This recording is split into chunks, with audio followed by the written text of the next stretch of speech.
to our candidates forum at the Alden Theater. First, just a couple of housekeeping matters. Please be advised that food and drink are not permitted inside the theater. Smoking and recording devices of any kind and taking flash photographs are also prohibited. As a courtesy to our candidates, please turn your cell phones off or to vibrate. In the event of an emergency, please take this time to locate the emergency exits around it. And then for the candidates and their committees, please take down your signs tonight. All will be removed and destroyed early tomorrow morning. So something else. We're pleased that the candidates for Chairman of the County Board of Supervisors, Drainsville Supervisor, and House of Delegates, along with some of the candidates for the at-large seats on the school board, are here tonight. We're fortunate to see so many good people from both political parties running for office. I've met all of the major candidates, and I can honestly say that I enjoy having each one for a next-door neighbor. I don't think I'd be alone, those of you who are not, to consider joining. The cost is minimal, and the larger our members, those of you who are not, to consider joining. The cost is minimal, and the larger our membership base, the stronger our voice on critical issues. The MCA works very hard to assemble data, analyze it, and advocate sensible, affordable solutions to problems. We don't engage in mere sloganeering, but try to take supportable positions that address all the material factors. For example, our Education and Youth Committee has been working with Fairfax County Public Schools to find cost-effective ways to adjust the starting time for our high school students. We've not just focused on the need for our students to have a later start time, but we dug into the details of the school's transportation system in an attempt to find a solution that does not create another major funding requirement. Not many other civic associations can say that. Recently, we formed a special committee to serve as an interface between the MCA Board of Directors, the Tysons Corner Land Use Task Force, county officials, and other stakeholders. The committee will make best efforts to ensure that the task force report on Tysons addresses the MCA's concerns about the necessity for the deployment of adequate public facilities in ways that do not burden taxpayers or compete with other important county funding needs. We need your support for our work. Please join the MCA. Finally, I'd like to highlight the area of growing concern: Fairfax County's fiscal relationship with the Commonwealth of Virginia. Data show that county taxpayers go well beyond paying their fair share of government's costs and providing assistance to low-income areas of the Commonwealth.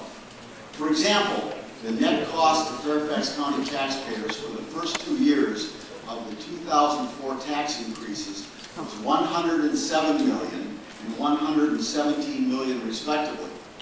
But Fairfax County Public Schools received only $7.4 million and $11.2 million in new state money during the first 2 fiscal years after higher taxes took effect. In addition, our Budget and Taxation Committee found that the correlation between average adjusted gross income by tax return and the state's formula for K-12 education assistance is only .484. This is just not fair to Fairfax County residents. Fairfax County has substantial needs for revenues, and real estate taxes have reached excessive levels in the view of many. There's virtually no likelihood that Fairfax County will start receiving a higher share of funding from Richmond. Other areas of the state are not going to cut their cash flow to help us.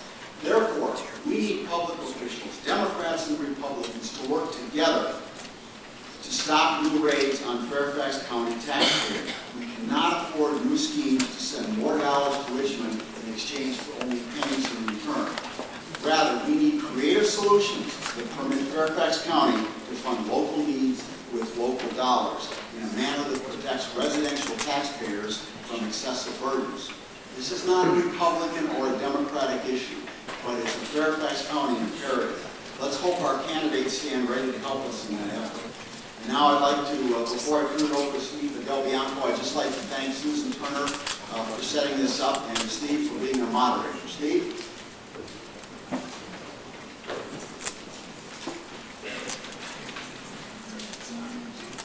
Thank you, Rob. This is going to be a full moon tonight. It's only fitting. Because I think you have to be just a little bit crazy to run for office in a place that's as politically charged and demanded as Fairfax County. But nonetheless, we find ourselves with plenty of crazy candidates tonight. The elections are less than 6 weeks away. 6 weeks from last night, November the 6th. Now, the program that I hope a lot of you picked up on the way in looks like this on the front side, what we're up to. And on the back side is the resolution. It also includes a very compelling pitch about joining the McLean Citizens Association on the bottom of the front side. Now the flip side, right here, actually includes MCA's resolution on getting our priorities straight in the redevelopment of Tyson's Corner. Namely, to protect and enhance the quality of life for our neighborhoods, the folks that live around Tyson's. MCA has invited the candidates for the state legislature and the candidates for the Board of Supervisors offices to address the MCA resolution as part of their opening remarks. Certainly not all of it, but at least a part of it, and we'll look forward to hearing that answer. These candidates will also answer questions that are posed from you in the audience, as long as they're submitted on the index cards, and as long as they're civil in tone. Your questions will be screened and consolidated by our crack team of question screeners. They're over here to my right, Trish Butler, Desmond O'Rourke, and Mike Clancy. All right, without further ado, let's get going. I'd like to start by introducing our state delegate candidates. Immediately to my left is Dave Hunt. Mr. Hunt is owner and president of Landon IP, which is a patent consulting firm with about 125 full-time employees in Virginia alone. Previously, Mr. Hunt held management positions at Freddie Mac and Tyson's. And Mr. Hunt has also served in the Drainsville District Annual Plan Review Committee. Mr. Hunt has Richmond experience as a legislative assistant for Delegate Vince Callahan, and he has a bachelor's and MBA from William & Mary. Next to Mr. Hunt, we have Margi Vanderhye. Ms. Vanderhye was appointed by Governors Warner and Kane to the Northern Virginia Transportation Authority, where she's working to reduce congestion and improve air quality. Ms. Vanderhye was a founder of Project Hospitality to promote safe prom nights for teens. And earlier in her career, Ms. Vanderhye worked in the White House as an assistant to the National Security Council. She holds a bachelor's degree from Northwestern and a master's in international relations from Johns Hopkins. With a flip of a coin determined earlier, we're going to allow Ms. Vanderhye to go first with opening statements, which are 3 minutes each. And we'll take 15 minutes of Q&A, and each candidate will have 2 minutes for a closing statement. Ms. Vanderhye. Thank you. Would you like the podium or your seat? Great.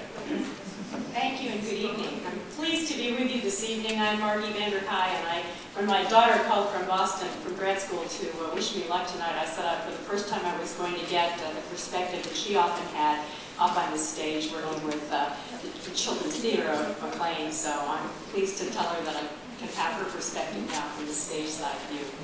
My family's lived in McLean since Christmas of 1984. We've been involved in our community and our church and our schools since that time, and I've been privileged to work at all levels of government, from my homeowners association to, as Steve mentioned, the National Security Council, and have had the opportunity to work with people at all levels across party lines. I'm running for office because in 2005 I worked very hard on the bipartisan transportation proposal that had the acquiescence of Republicans and Democrats, ultimately the governor, and when it landed in the legislature in 2006, it was summarily rejected by the House Republican leadership in 2 days. And I think we deserve better. I've learned while I've lived here in McLean that people in this jurisdiction, in the 34th District, expect our government to be effective and pragmatic and responsive. We don't like soundbite solutions, we don't like ideological approaches, and we certainly would much rather get things done. And we'd like to get things done with people on both sides of the aisle. So what is it we care about? We care about transportation, education, and the environment foremost. Of all the issues that I have heard from the public about, these are the 3 that I think are the most important of all of us, and the ones that I'm certainly going to focus on during this campaign and when I go to Richmond. And I'm going to focus on them very briefly so we allow time for questions touching on the McLean Citizens resolution that you all have given to us. Transportation. As a appointee of the Northern Virginia Transportation Authority, I was pleased to work on and be privileged to vote on the Northern Virginia Transportation Package that included $400 million annually for transportation improvements in Northern Virginia. This regional package is raised here and the money stays here. We need to work on making sure that our transportation priorities and our growth policies go hand in hand to deliver better solutions. Close to home, we need to make sure that Tysons is a vibrant urban center and that a tunnel runs through it so that we can achieve the kind of community that we need. On education, we need to make sure that our children are first-class critical thinkers, not just test takers. And at the environmental level, we need to start in our communities to make sure that we learn to conserve and recycle at the local level, and that at the regional level and at the state level, we find solutions for new technologies to approach both conservation, recycling, and alternative and renewable energy. Does that mean that I'm done? Thank you. Thank you.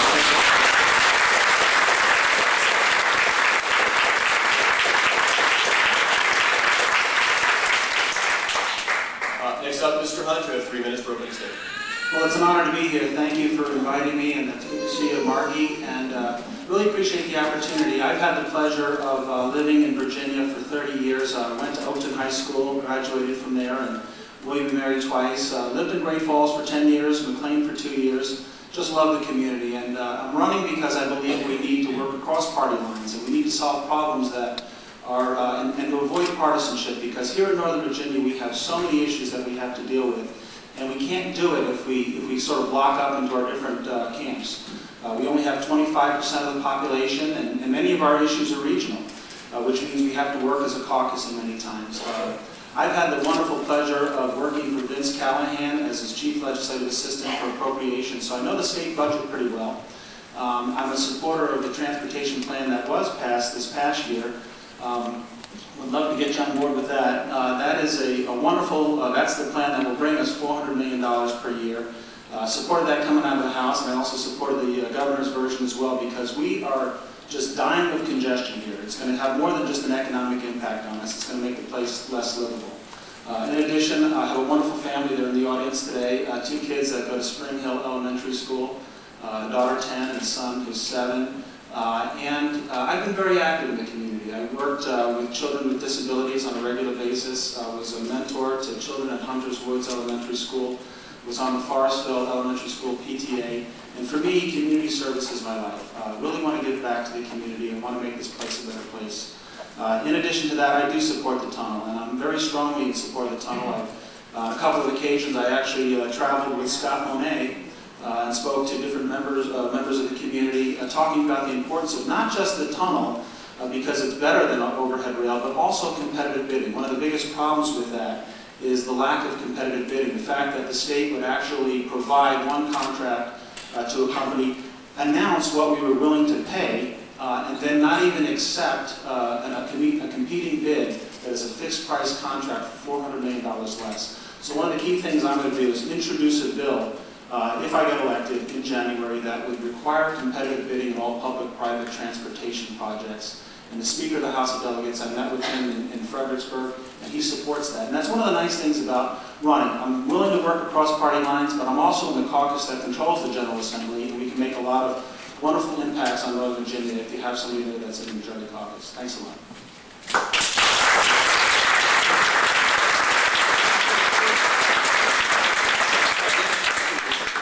Some time in order to fit in all the questions and answers to candidates we have tonight. Appreciate the courtesy, but we ought to save our applause for when the candidates are completely finished. Let me ask you to please indulge us on that. I should also mention that state delegate seat that both Margi and Dave are running for is an open seat with the retirement of Vince Callahan, longest serving member of the House of Delegates, and it's for a 2-year term. Since Ms. Vanderhye went first with the opening statements, we'll let Dave Hunt go first with the first question from the audience. This is for both of you to answer with a 1-minute answer. We all understand that illegal immigration is a national problem, but it also impacts state and local communities. The question is, are state laws sufficient to address illegal immigration? If they're inadequate, what new laws would you recommend? 1 minute each. I believe it's more than a federal problem, it's a state problem as well. And if we don't work together, it's going to get worse. I spoke with a dentist in Herndon who doesn't turn people away when they need emergency dental care, but she doesn't get paid for it, and it becomes a big burden for her. I don't support in-state tuition for illegal immigrants. I think that's a mistake. Now, that doesn't mean you have to round up people and, and send them home and so forth, but you can be mean to people. But I do believe that you shouldn't create a financial incentive for people to continue to break the law, particularly when there's so many kids here in McLean and Great Falls and Vienna who can't get into our in-state schools. So I don't believe in in-state tuition for illegal immigrants. Thank you, Ms. Vanderhye. Yes, I think the question was whether the state laws are sufficient. Let's be sure that we understand that immigration is a federal problem and it's a federal issue. It's very challenging and complex, and it cuts across party lines. To the extent that the federal government has not addressed either the reforms or the enforcement issues, the states and the localities have to pick up the slack, and pick up the slack they must, because as much as we're a society of laws, we're also a society of fairness. I believe in focusing on outcomes. I believe people have the right to live in safe neighborhoods, peaceful neighborhoods, and well-ordered neighborhoods, and I do believe that it's the responsibility of state and local officials to make sure that that does happen. As for the children of undocumented workers, I don't believe in punishing children for the offenses of their parents. Let's be very clear, we're talking about punishing children. This is a very difficult and intractable problem, and it will require all of us with laws and justice to solve it. Thank you, Ms. Vanderhye. The next question, and Ms. Vanderhye, you go first. 1 minute each. The Virginia Tech shooter used a high-capacity magazine allowing more than 10 rounds of bullets at a time. Should these be illegal in our state? And in light of their current legal status, should public university students be allowed to carry guns for their own protection? 1 minute each. Thank you. I have not been in favor of the large capacity magazines that are available. I don't believe that we need those, and I would be in favor of restricting access to them. I do believe that universities have the right to decide whether firearms are permitted on campus. And in view of the recent events at Virginia Tech, I suspect that many universities will opt to make a weapon-free campus. The important thing is, coming out of the study, we have the opportunity for better background checks and closing the gun show loophole, and I think that that's what we should focus on in the upcoming session of the General Assembly. Thank you, Mr. Hunt. It's hard to answer this in just 1 minute, but I agree that we should close the gun show loophole, and I'm disappointed that my opponent said I wasn't for that. And I also don't believe that we should eliminate the ban of weapons on college campuses. I know that there are, folks do have a right to the rights under the Second Amendment, and there's some wonderful gun owners who are, in fact, obey the law, use it wisely, and I believe they have an individual right to that. However, I do believe that in the case of Virginia Tech, that's a situation also where the judge and the Community Services Board need to have a better handoff as well. Thank you. Next question, Mr. Hunt, you go first. Question for both of you. And who knew speeding could be so expensive? And we'd like to hear your opinions on the transportation bill that was recently passed. In particular, would you explain your support or opposition to the abuser fees that are replaced? Mr. Hunt, you first for 1 minute. I've taken the position that I would introduce a bill to repeal the abusive driver fees. Now, this bill, what's called HB 3202, the abusive driver fees were one small part of a much larger bill, representing about $65 million of a $3.5 billion transportation package. I know that I've been criticized by my opponent with respect to that, but my point where I said I would increase penalties for chronically bad and dangerous drivers has nothing to do with abusive driver fees. However, I do believe that that transportation plan, the overarching concern with that transportation plan is we need more transportation money for Northern Virginia. I support it. Ms. Vanderhye. Thank you. I support the regional part of the package, which provides $400 million a year for Northern Virginia. It's a start. It does not adequately fund us regionally, but it helps us begin to address our congestion choke points. And with our NVTA 2030 plan, we can really begin to address some of the worst parts of our transportation congestion. The abuser fees are a signature piece of the Republican leadership's proposal from 2005, 2006, and 2007. It's one of the reasons that I'm running for office, And when my opponent said that he supported the transportation program without qualification, that was a signature part of it. So I would say I have consistently been against the abuser fees since 2006 when I sent a message to the entire delegation opposing them. Thank you. Thank you both. And now turning to an educational question. And, as much education as it is about local jurisdictional power, and Ms. Vanderhye, you would go first. So many school jurisdictions find it beneficial to start the school year before Labor Day due to standardized tests and achieving academic goals. Do you support changing Virginia's code to grant local school boards the authority to determine the starting date of the school year? I think that I would rather focus on summer enrichment programs and opportunities for bridging the school year between June and September. Our children go to school well into the month of June. There are many opportunities for different kinds of learning over the summer. I think that those should be encouraged, but I think we can do better on how we enrich and provide other programs for children over the summer. So I would be in favor of leaving the system as it is. Mr. Hunt? I'm in favor of giving the local school boards that authority. Schools are managed at the local level, and I think, and it's good. I think the schools can make a much better decision because they're closer to the action with children. And I'll use the rest of my time to say that I'm very interested in making sure that we have great schools, that they're safe, that they continue to excel. I support increased funding for teachers who become national board certified teachers. I also support increased funding for math and science so that when you give children the opportunity to learn algebra in the 8th grade, they do a much better job in comparison for a high-tech world. Thank you. And next question, Dave Hunt, you will go first. Sort of about money issues for transportation and services, because we all agree that North Virginia has not received its fair share of state funding for transportation and other services, and fair share would probably be more than enough. We are putting far more money into Richmond than we get back. So the question to each of you is, what would you do differently from predecessor Vince Callahan to change the status quo in Richmond with regard to bringing money back to Northern Virginia? Vince Callahan was responsible for providing us with over $2 billion for rail to Dulles. He's also responsible for every budget bill that we've had in the last 10 years, and he significantly increased our funding.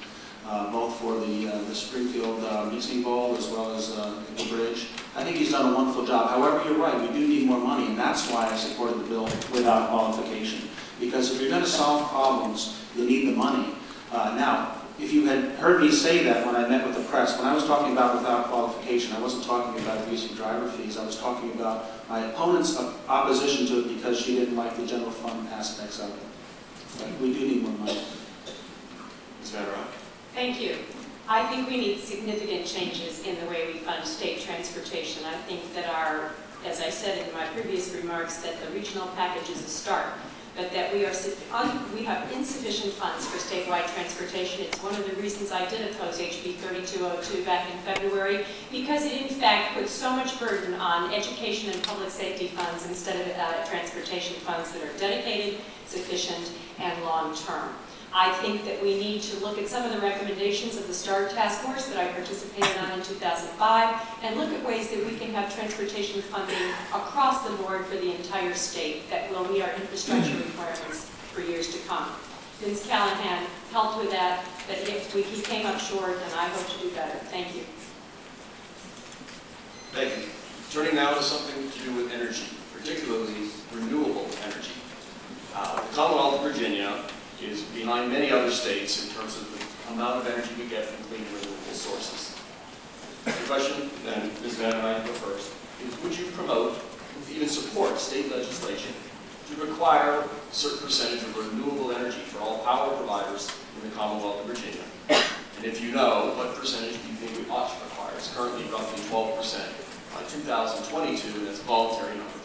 That's a voluntary number. I would like to see that as a minimum or a floor for us for 2022. And I think Virginia should be a leader in the country on renewable and alternative energy. As I said in my opening remarks, I think we need to start at the local level, in our communities, in our schools, and our families, that we can do green construction protection, better stormwater runoff management, and other kinds of environmental practices regionally. And at the state, we can use biofuel, cellulosic fiber, and other renewable and alternative energy strategies, both in Southside and here in Northern Virginia, to make Virginia a leader in the country on this. We have a personal commitment to this in my family, and I will make it a priority when I'm in Richmond. Mr. Hunt. I agree, and I think that in addition to that, I'm very pleased that the Republican General Assembly passed a biofuels production fund that provides incentives for those who do come up with renewable energy. I like the idea of switchgrass, I like the idea of algae. You get a much greater yield, and you also do less harm to the environment. Sometimes when you create a renewable energy source, you emit just as much carbon dioxide. And so we got to work on technologies that will improve that. And I'm pleased to say that my company works with several companies that actually do that sort of thing. In addition, I support wind farms, and I think over in Highland County, the gentleman that wants to create 26 of them should have less red tape. Great. We have 2 more questions. This is for Mr. Hunt first, and then Ms. Vanderhye. What would your position be if, as a legislator, you're confronted with decisions on stem cell research in the Commonwealth, or perhaps even legality of abortion, since, who knows, a Supreme Court decision could well throw that decision into the hands of the legislature? Mr. Hunt. Well, I support stem cell research. In fact, my company, Land and IP, actually partners with a couple of biotech firms in the Cambridge area, where we work on adult stem cell research-related problems. And, you know, I do also support embryonic stem cell research when the cell has been created for the purposes of in vitro fertilization and it's not being used. Now, I'm not completely supportive of embryonic stem cell research. However, we finally are coming to the point where you can create, do stem cell research without destroying the embryo. And when that happens, I think it'd be a wonderful development. Thank you. Ms. Vanderhye.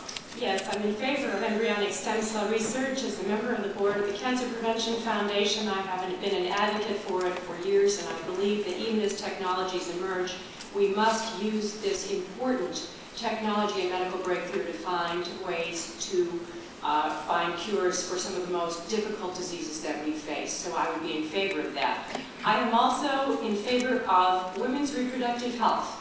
I believe that abortion should be legal, safe, and rare.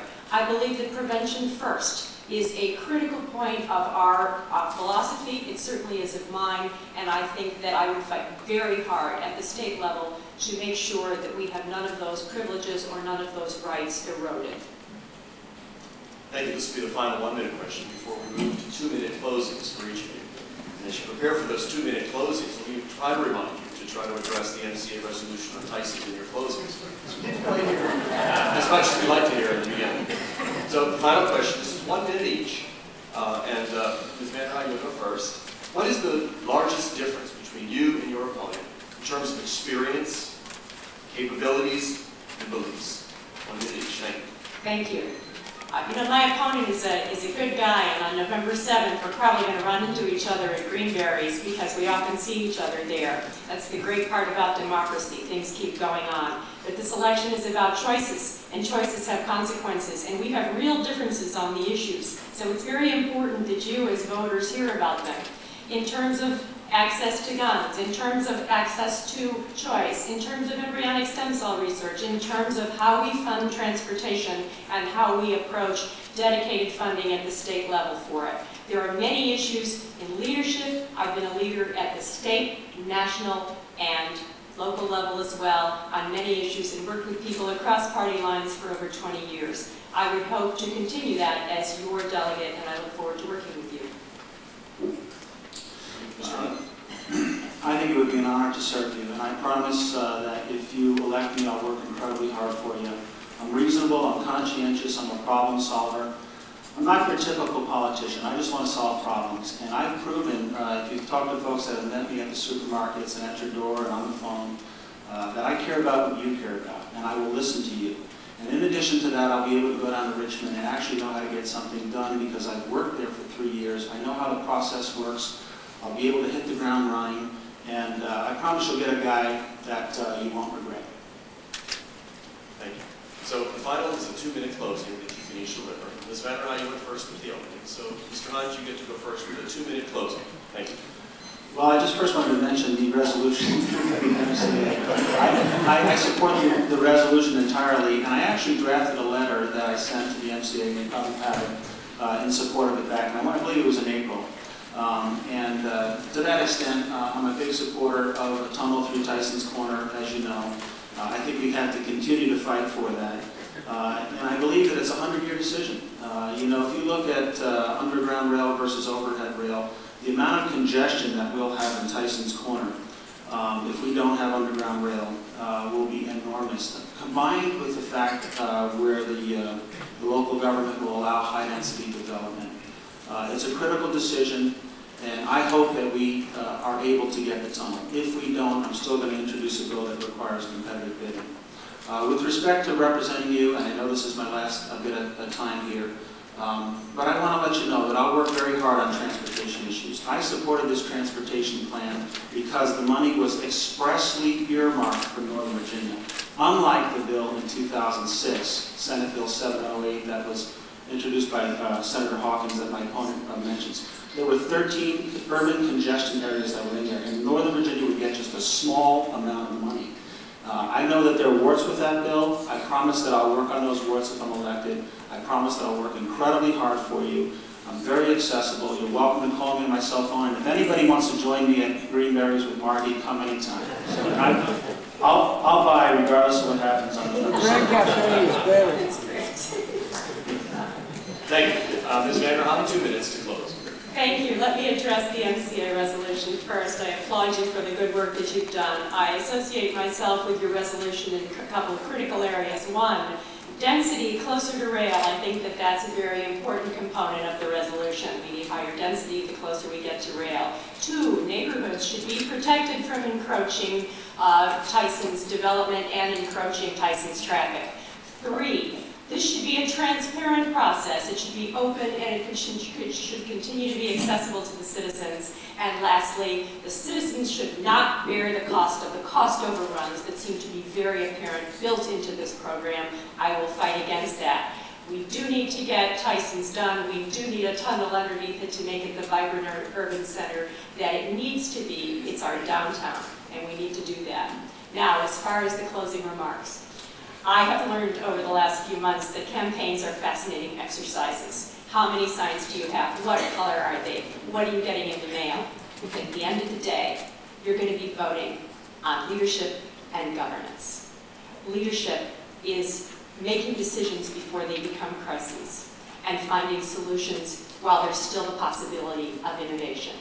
And when I think about the people I've worked with on the Clodmore Farm down the road, or Judy Nardella on the Safe Community Coalition to keep our kids safe, or Gail Cruzel here in the front audience on our military kids providing support for the children of our troops. I think about all the people who were invited to be a part of this solution in their communities. People want to be asked to be a part of the solution. I've worked with them, and I've heard them, and I've listened to all of you, and I will continue to do that in Richmond. This election is about choices. Who will be your advocate? And who shares your priorities? I do, I will, and I will work with you. I ask for your support, and I look forward to being your delegate. Thank you very much. Let me ask the audience to acknowledge